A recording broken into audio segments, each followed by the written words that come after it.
Este é o Sol. Desde o ano 10.000 a.C., a história abunda em pinturas e escritos que refletem o respeito e a adoração dos povos por este astro. E é simples entender o porquê, com seu aparecimento todas as manhãs, trazendo visão, calor e segurança, salvando-os do frio e da escuridão da noite repleta de predadores. Sem ele, todas as culturas perceberam que não haveriam colheitas nem vida no planeta.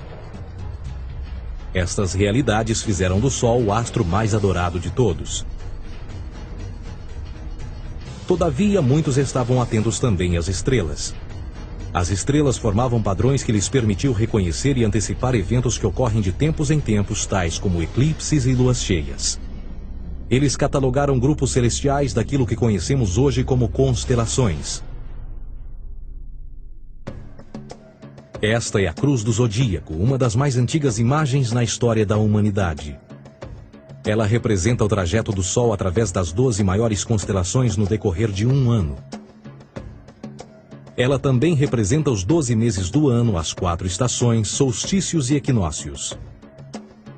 O termo zodíaco está relacionado com o fato das constelações serem antropomorfismos ou personificações, como pessoas ou animais. Por outras palavras, as primeiras civilizações não só seguiam o Sol e as estrelas, como também as personificavam através de mitos que envolviam seus movimentos e relações. O Sol, com seu poder de dar vida e de salvar, também foram personificados como se representasse um Criador ou um Deus. Deus Sol, a luz do mundo, o Salvador da humanidade. Igualmente, as 12 constelações representaram lugares de viagem para o Deus Sol e foram nomeados por elementos da natureza que aconteciam nesses períodos de tempo. Por exemplo, Aquários, o portador da água que traz as chuvas da primavera.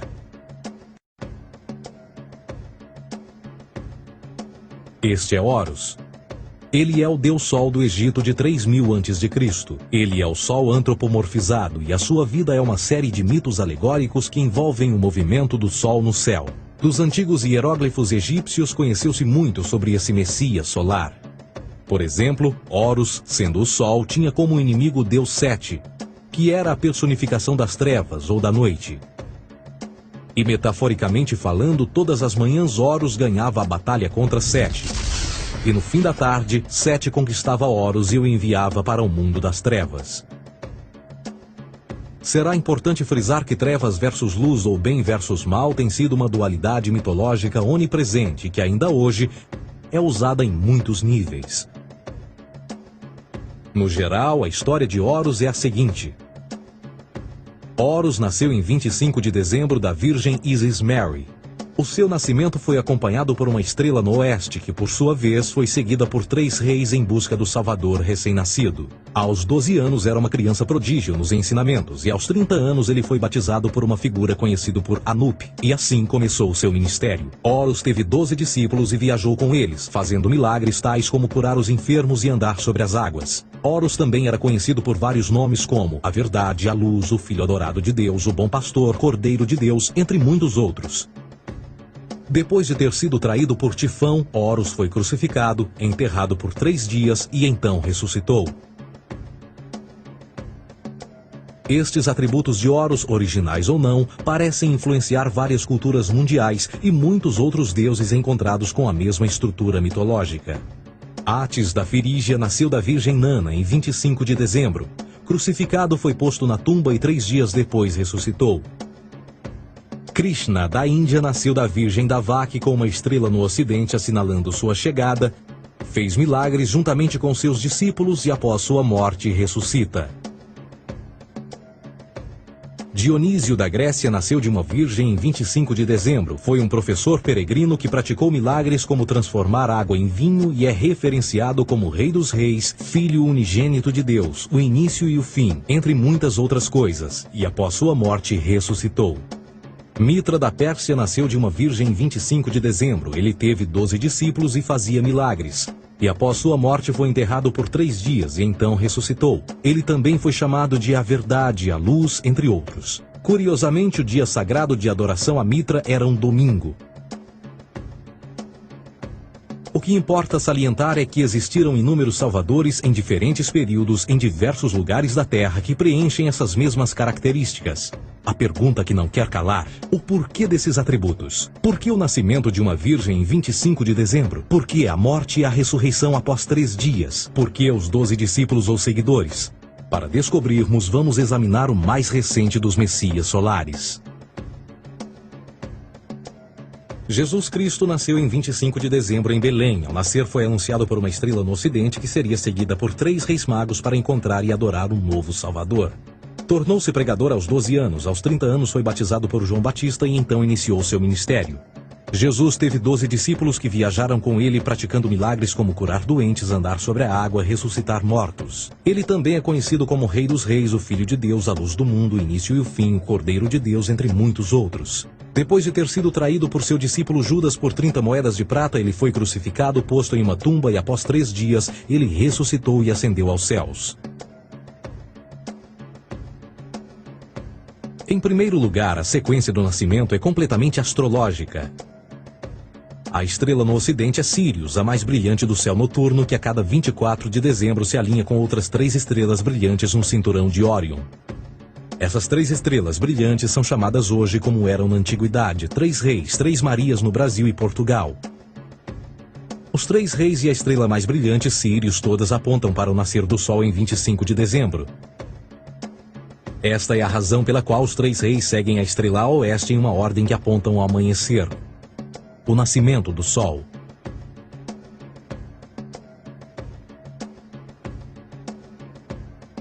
A Virgem Maria é a constelação de Virgo, também conhecida como Virgo, a Virgem. Virgo em latim significa virgem. Virgo também é conhecida como a Casa do Pão. E a representação de Virgo é uma virgem segurando um feixe de espigas de trigo. Esta Casa do Pão e o seu símbolo das espigas de trigo representa agosto e setembro, a época das colheitas. Por sua vez, Belém é a tradução ao pé da letra de a Casa do Pão.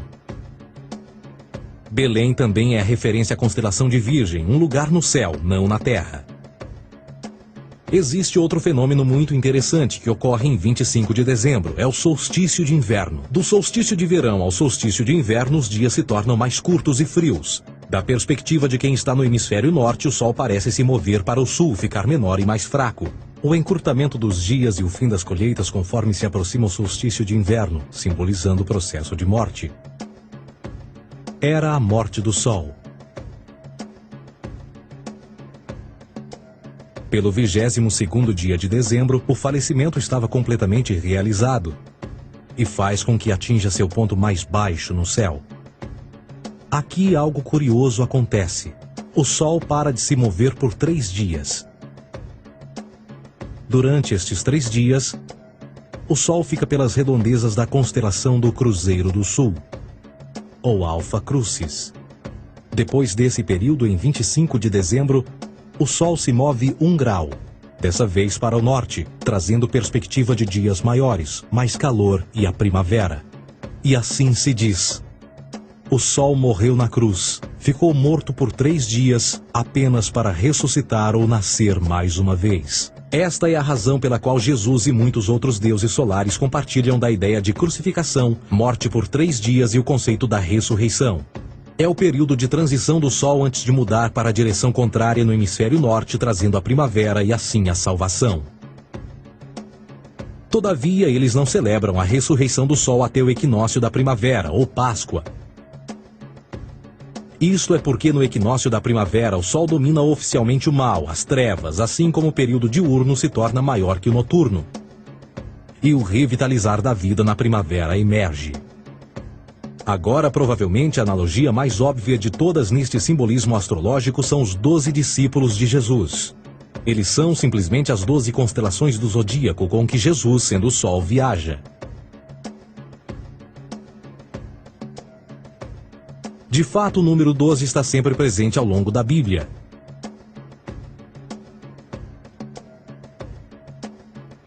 Voltando à cruz do zodíaco, o elemento figurativo da vida é o Sol. Isto não é uma mera representação artística ou ferramenta para seguir os movimentos do Sol. Era também um símbolo espiritual pagão. Uma logografia similar a isto. 5 de dezembro é muito simples, quer dizer, é simples realmente. Jesus, ninguém sabe quando é que ele nasceu, ninguém sabe quando é que ele morreu, em que anos morreu, nem em que dia morreu. É no 14 de Nisan, mas não sabe precisamente e tal. Faz isso para estudos e mais estudos. Acerca do nascimento. Aliás, até a data de 2000, há 2010 anos é posta em causa. Portanto, sim, está posta em causa. O nascimento, portanto, o nascimento de Jesus é celebrado a partir do século IV, do Papa Júlio I, mais ou menos de Júlio I, por causa do Deus Sol, do Deus Mitra, e por causa das Saturnais portanto, do Império Romano. Portanto, havia o grande Deus Sol, com as Saturnais, era o Deus do Império Romano, defensor do Império Romano, o Sol, que depois que nos traz a vida. E então começou-se a dizer que realmente não, o verdadeiro Sol realmente é Jesus Cristo, porque os cristãos, a certa altura, com a liberdade, quando tiveram a sua liberdade, depois do Constantino, começaram a cristianizar tudo aquilo que era pagão.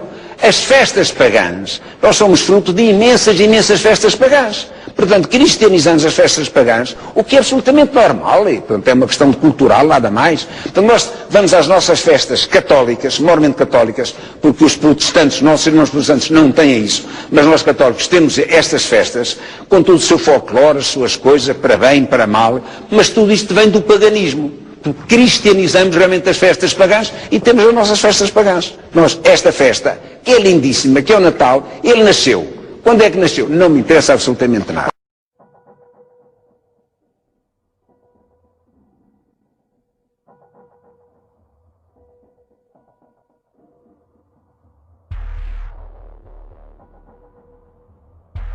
As 7 maravilhas, disse que as outras 6 maravilhas nós honramos, mas Zeus nós veneramos. Por quê? Porque esta estátua gerava uma emoção tão profunda. Bem, a resposta estava em seu rosto, seu lindo rosto de marfim polido. Fídias, segundo um crítico, nos deu a face de Deus. Ele acrescentou a religião. E é claro, Fídias fez seu Deus na imagem de um homem. E assim fazendo um novo Deus, ele fez um novo homem. E nenhum artista pode alcançar mais do que isso.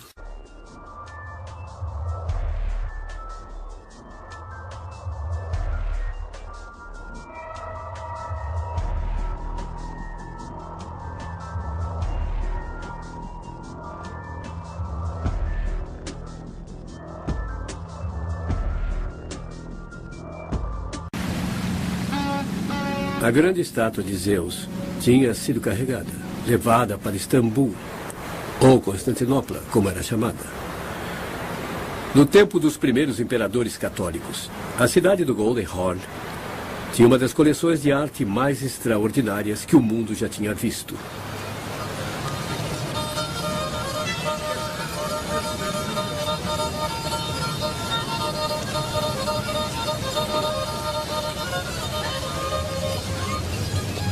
Este círculo de tijolos marca a entrada no palácio do devoto cristão eunuco Louses.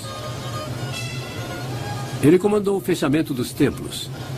Ele colecionava esculturas pagãs e as expunha em seu palácio. O maior prêmio de todos ficava no final do corredor. Uma estátua de Zeus de 800 anos. Ela ficava ali no nicho, como no fundo de uma igreja, tão alto como aquelas árvores. Aqui ficou por 60 anos, mais ou menos. Então foi destruída numa revolta na cidade. De certa forma, ainda está aqui até hoje, porque a grande face do Zeus de Fídias se tornou a face de Cristo onipotente para a Igreja Oriental.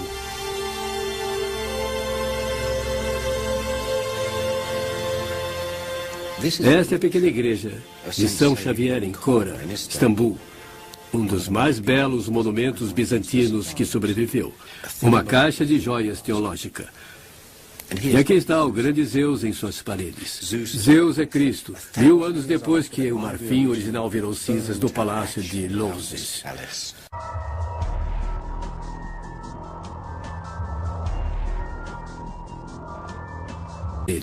Zeus é Cristo. Zeus é Cristo.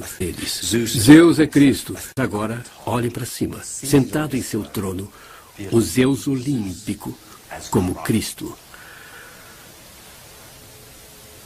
Como é que um deus pagão chegou a assumir a própria imagem de Cristo. Bem, para começar, o Zeus olímpico do Palácio de Loses era uma coisa maravilhosa por si só. E por outro lado, a mesma estátua já tinha assumido a imagem de divindade suprema durante quase 1000 anos.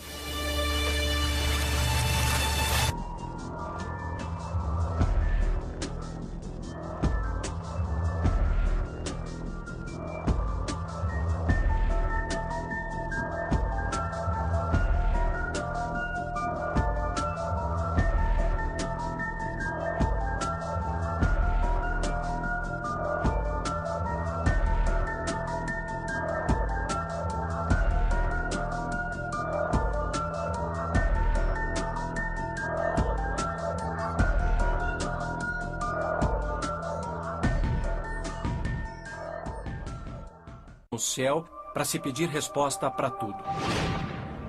Até hoje, milhares de anos depois da história ter sido contada pela primeira vez, a pedra que supostamente Cronos vomitou ainda está lá. No centro do complexo do templo, há uma pedra de forma oval que dizem ser a pedra que substituiu Zeus quando Cronos a engoliu. E se você for lá hoje no templo de Delfos, os locais ainda contam que a pedra que está lá é realmente a que esteve na barriga de Cronos.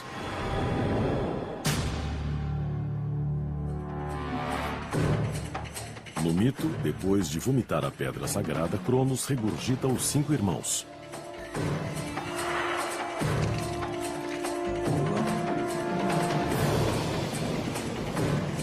E eles estão prontos para entrar para a revolução de Zeus. O que marca Zeus como um líder diferente daqueles que vieram antes é a sua inteligência. Ele sabe persuadir e convencer as pessoas de que ele deve ser o líder, de que ele sabe fazer coligações.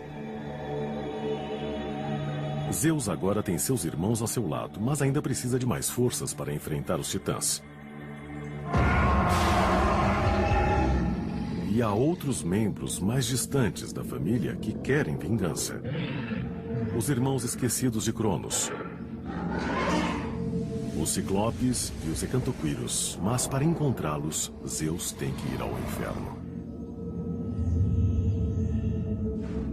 Cronos teve medo dos poderes dos Hecantóquiros e dos Ciclopes e os trancou no Tártaro.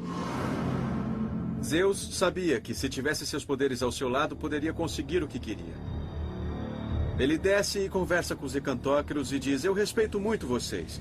Eu sei que meu pai Cronos maltratou vocês. Agora eu os liberto e vocês devem a mim. Eles ficam emocionados e dizem: sim, grande Zeus, percebemos que você não só tem grande poder, mas também sabe como tratar bem as pessoas. Nós gostamos disso e agora lutaremos ao seu lado. Em gratidão por serem libertos, os Ciclopes dão um presente a Zeus: o poder dos raios.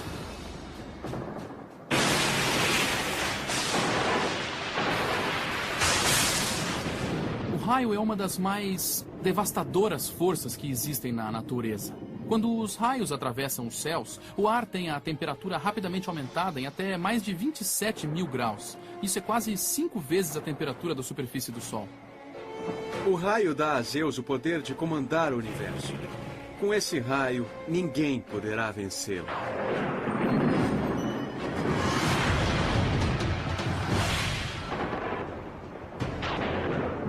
As linhas de batalha são definidas. Os titãs lutarão do Monte Otris e os olimpianos do Monte Olimpo. Entre eles está a planície da Tessália. Mas esse lugar não é apenas um campo de batalha mítico. Se levarmos em consideração o mapa moderno da Grécia, nós sabemos que a Tessália é a parte central do país. É a maior e a mais fértil planície da Grécia, desde os tempos antigos até hoje. A Tessália tem um histórico longo e sangrento, desde as guerras greco-persas do século V a.C. até as guerras mundiais do século XX d.C. E é aqui que a grande batalha dos deuses acontece.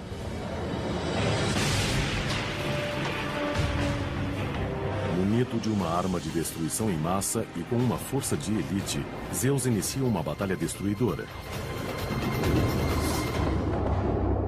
E E até hoje, um lugar real pode ainda guardar as suas marcas.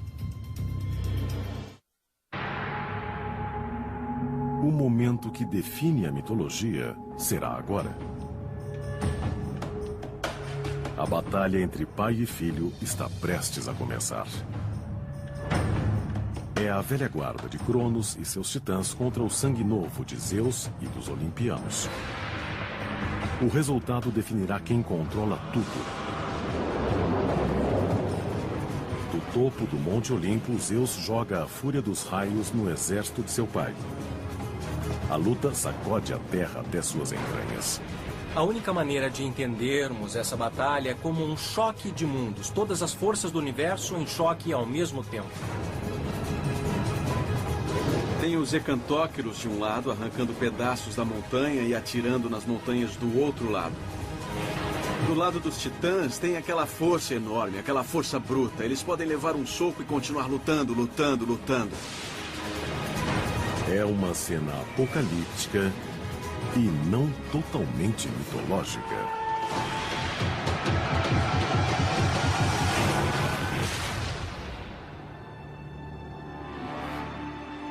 Especialistas determinaram recentemente que um evento natural tão assustador quanto realmente aconteceu no mundo antigo.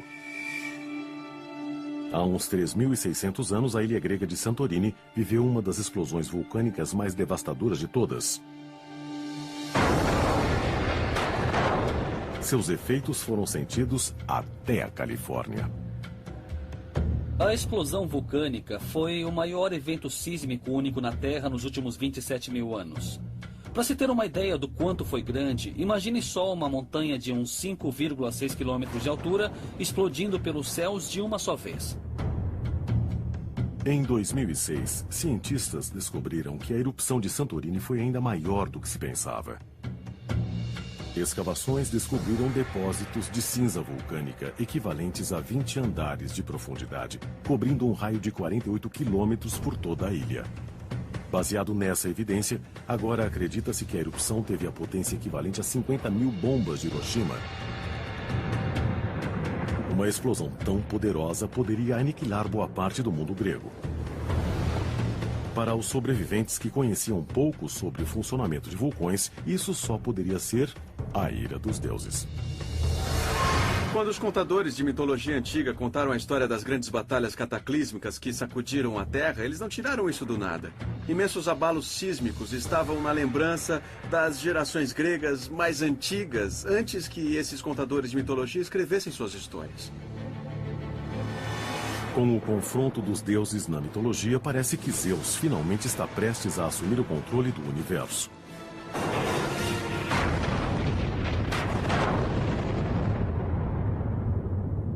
Seus poderosos aliados fizeram a diferença e os olimpianos se aproximam da vitória. Mas os titãs têm uma última arma ao seu dispor. Das profundezas do Tártaro, eles chamam uma besta colossal: Tífon.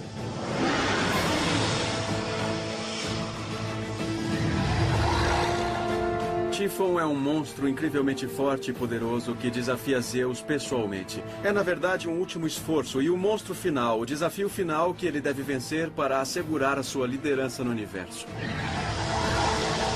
É uma batalha sobrenatural. Uma luta decisiva entre o bem e o mal. E tudo leva à maior arma de todas. Depois que Zeus e Tífon iniciam essa batalha final épica, uma hora Zeus consegue o domínio e vence com seus raios. Com um golpe final, Zeus leva Tífon e seus aliados titãs para o Tártaro, onde eles são condenados a passar a eternidade em um abismo de fogo.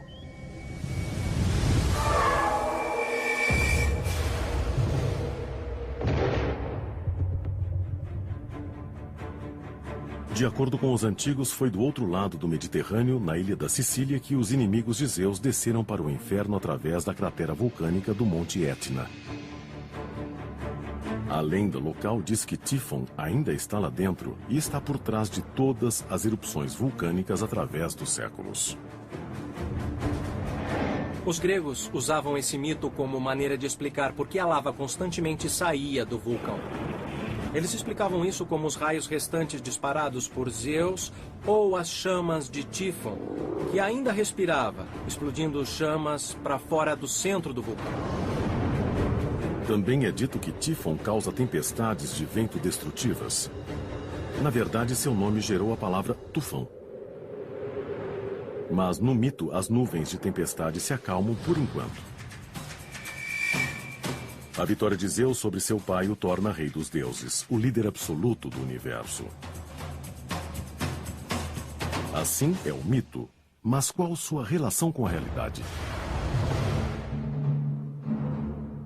Em 2003, na base do Monte Olimpo, um templo perdido foi descoberto. Ele foi o ponto central da cidade antiga conhecida como Dion e era dedicado a Zeus. Dion é uma cidade construída na base do Monte Olimpo, então é bem perto do lar dos deuses e deusas olímpicos. E era onde Zeus vivia na mitologia grega. Na verdade, o nome da cidade Dion significa Zeus. O templo de Dion data do 5º século a.C., a era de ouro da mitologia grega. Espalhados pelo local há blocos de mármore com desenhos inconfundíveis. Águias. Na Grécia Antiga, as águias eram o símbolo divino de Zeus. E há mais. Essa estátua sem cabeça foi encontrada em um leito de rio próximo. Nessa base de 2.400 anos estão esculpidas 3 palavras: Zeus, o Superior. Há uma discussão entre especialistas sobre o que significa essa referência de superior. Alguns acreditam que a estátua pode ser um elo perdido entre a adoração a muitos deuses da Grécia e a filosofia monoteísta de cristãos e judeus. E que essa descoberta é prova de que os gregos estavam abraçando a ideia de um só Deus por conta própria antes da chegada do cristianismo. Os gregos às vezes identificam esse deus superior como Zeus. Afinal, a palavra Zeus, em sua forma nativa Theos, é que gera a palavra Deus. Então, há uma razão etimológica para entendermos Zeus como a deidade máxima. Começando por volta do 3º, 2º e 1º séculos antes de Cristo, diferentes escolas filosóficas e teológicas surgem e começam a propor uma visão muito forte de que só há um Deus e que todas as histórias antigas, todos os contos antigos são na verdade uma metáfora que reflete diferentes aspectos dessa divindade. Para as pessoas que adoravam em Dion, é claro que Zeus era diferente de todos os outros deuses gregos. Na verdade, ele podia ser o único que importava. No mito, Zeus alcança o poder absoluto que buscava. Mas esse poder logo será ameaçado por um inimigo inesperado. O rei dos deuses está prestes a ser traído pela pessoa mais próxima a ele.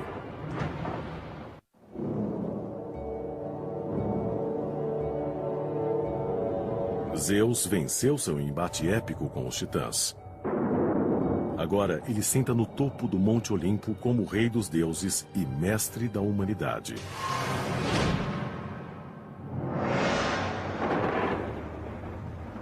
Os antigos gregos adoravam Zeus acima de todos os outros, mesmo ele tendo muitas falhas. Os antigos deuses gregos são como humanos. Eles têm falhas, têm forças, têm fraquezas, têm todas as coisas que seres humanos normais têm. Na verdade, uma maneira de entendermos isso é que os gregos desse período pensavam em seus deuses como seres bem parecidos com eles próprios, mas muito, muito maiores. De acordo com o mito, Zeus tem uma fraqueza muito humana que ameaça ser a sua ruína. Um incontrolável desejo sexual. Zeus gosta de mulheres. Essa é uma das coisas mais cativantes e mais exasperantes nele. Ele tem essa muito humana característica de nunca ver uma mulher que não lhe interesse. Zeus faz qualquer coisa para seduzir suas conquistas. Ele até usa disfarces. Zeus visita mulheres mortais com vários disfarces, o que for preciso para que seja consumada a relação. Então, em diferentes histórias, sabemos de Zeus transformado em águia, transformado em cisne, transformado em touro, transformado em várias formas e até em humano para imitar o rosto do marido de alguma mulher, enganando ao máximo para que elas se relacionem com ele.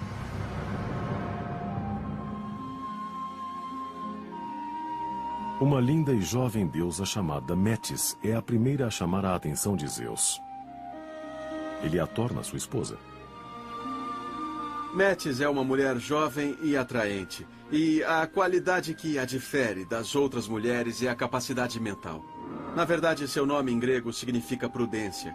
Quando Zeus a observa, ele a acha muito atraente. Mas a afeição de Zeus por Metis é assombrada por uma profecia obscura que ameaça seu poder. Ele fica sabendo que ela terá um filho dele que um dia roubará seu trono. De repente, Zeus, assim como seu pai, teme sua prole. Zeus representa essa terrível tradição